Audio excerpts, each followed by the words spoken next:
We're going to look at writing word equations now, okay? So I was trying to figure out what is the best one to go to next because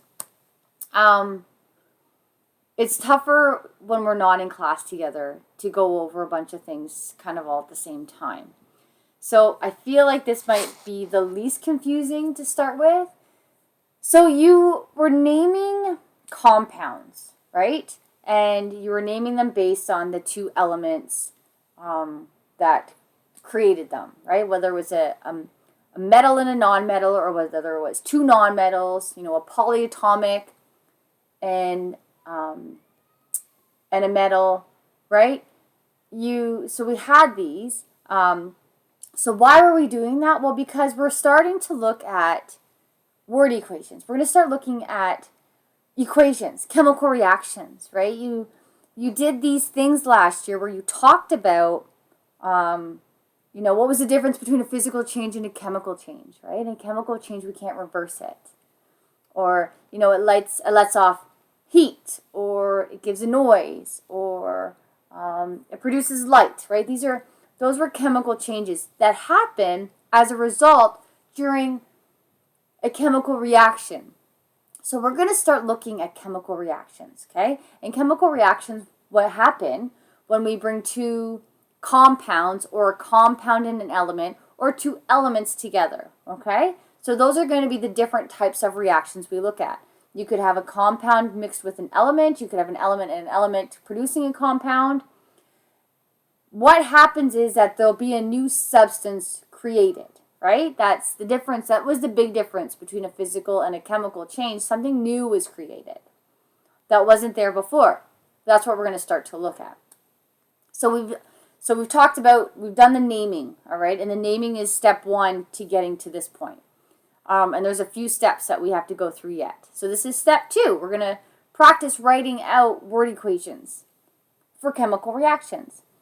So when naming compounds, if you know the common name, you must use it. I'm not going to be too picky about this one. So like we have water, methane, hydrogen peroxide, glucose, ammonia. You can use these ones here because they're on your sheet. But because we're not in class and doing many labs each day, I usually do a lab a day, you're not getting accustomed to these common names. So I'm not going to be too hard on you if you don't, okay? If you're not sure what the common name is, then do your best with the naming systems you have been practicing. So, right, we're going to use our nomenclature, which is our naming system. Use your diatomic elements. We did talk about those, right? The 7-Up rule.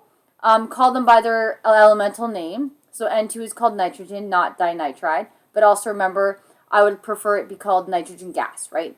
It's a gas. So what we're looking for, a metal in the compound. Check to see if it is a multivalent and use the ionic naming system. That's what you should do when you're doing the naming system anyways. A polyatomic, you use the naming system. And remember, the polyatomic ion, the name doesn't change. And then when it's only nonmetals, that is your molecular compound. So what it's doing is it's just going over what we've already gone over for the last 2 days, okay? Or maybe even 3 days. So all we're going to do is we're going to now put it into a chemical reaction, right?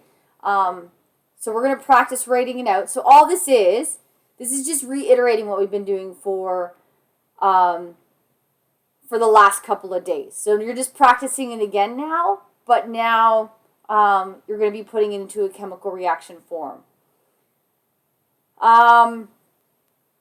Okay, things that you have to remember is we always use an arrow instead of an equal sign, okay? It's saying that it's a reaction, okay? It's not saying that it equals. You don't add these two things together and it equals two new things. It's this arrow indicates it's a reaction, okay? So that's what we have to make sure. You're always using the arrow. You're not doing an equal sign. And then we have our pluses, okay?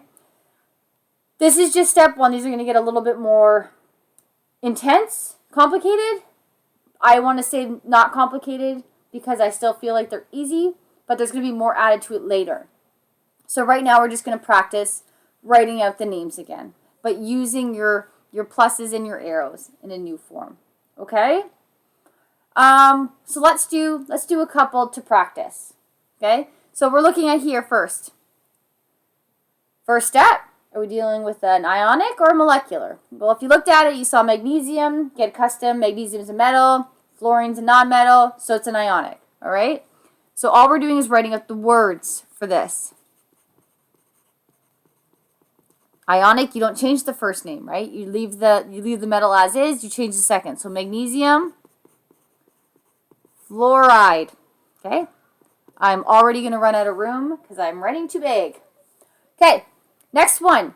You can see there, and again, because there's more than two capitals, I would say, I see that and I already see ammonium, but for those that may not be accustomed to the polyatomics, the fact that there's more than two capitals might be another trigger to let you know that there is a polyatomic present, okay? So in this case, we're using the one and only that we use that is a positive ion and replaces the metal, and that's ammonium. So magnesium fluoride plus, now we're going to use ammonium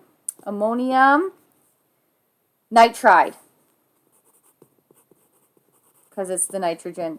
And this is replacing, this was an ion, it's a polyatomic ion, so it's still now an ionic bond that bonds them, so it's an ionic compound, okay? All right, so we've written out the two words. We got to make sure we're including the arrow. And now we're going to write out the next two, not words, compounds, okay? So the new products, okay? Sorry, I missed a step. Probably, I may have in class anyways, even if we were in person. But these are reactants. These are products, okay? Reactants on the left side of the arrow, products are on the right side of the arrow, okay? That is something that you're going to have to remember going forward. But that is fine. Okay, so reactants were our magnesium fluoride and ammonium nitride. Our products are now two new substances, two new things. So our first one is magnesium nitride plus ammonium, I was going to skip over the A, ammonium fluoride. And that is your writing out your word equation, making sure you add your pluses, and it's always an arrow, never an equal sign, okay? Next time we're together, which is on a Monday, I'm going to talk to you about the types of reactions, okay? That will be after all this stuff. Okay, so now this one here that you can see is still a chemical reaction, but we start with one reactant, okay? And then what would have happened is we'd add a catalyst to break it down into the two, okay? That's how these reactions would work. That's how this would happen. Now you'd start with one and you end up with two. Still a chemical reaction. And you can see here more than two capitals, capital, capital, capital, which then tells you, or hopefully it tells you, that this is, it involves polyatomic. Sorry, I got confused there for a second. I don't know what I was thinking. It's polyatomic, okay? So it's an ionic compound. So let's start. We got potassium. And then we have a polyatomic in there, which you would use your chart for. And it's chlorate. Potassium chlorate, which is the common one.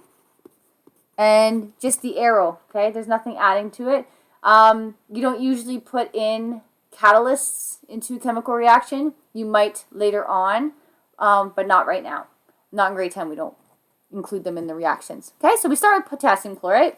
Something would be there to set it off. And then you would end up with potassium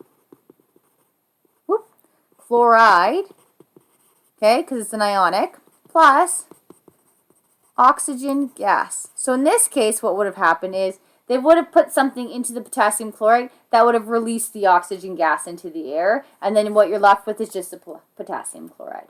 So again, all this is is just a continuation of what we've been doing with the naming, but now you're seeing where they would use the naming, okay?